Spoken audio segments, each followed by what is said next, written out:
How did medieval castles evolve from timber to stone? Imagine a time when castles looked like giant wooden forts, quick to build but fragile against fire and attack. That's how it all started. Early medieval castles were mainly made from timber and earth because they were cheap and fast to put up. These castles, called motte-and-bailey castles, had a raised earth mound called a motte topped with a wooden tower.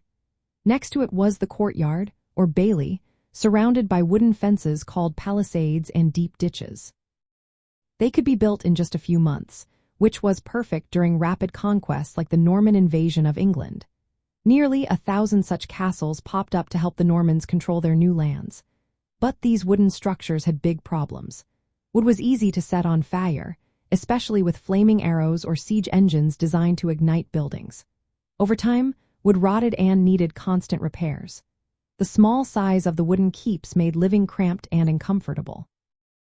As warfare grew more intense, builders looked for better options. They started replacing wood with stone from the late 1000s. Stone was much stronger, fireproof, and could stand up to more powerful siege weapons.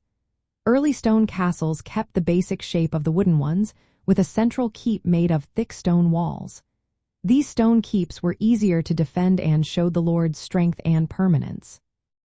At first, builders built stone walls around the existing motte, creating what was called shell keeps.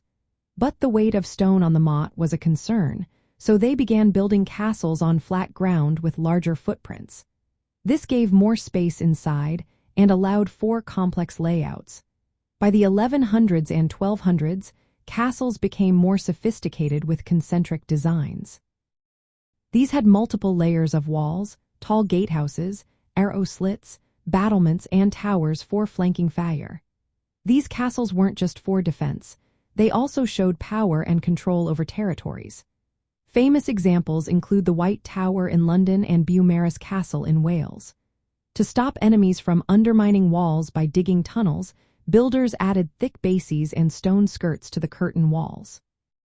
Walkways along the walls let defenders shoot projectiles from protected positions. So, the shift from timber to stone was driven by the need for stronger, more reliable defenses as warfare became more advanced. This change also reflected the growing importance of castles in asserting political power and control during medieval times.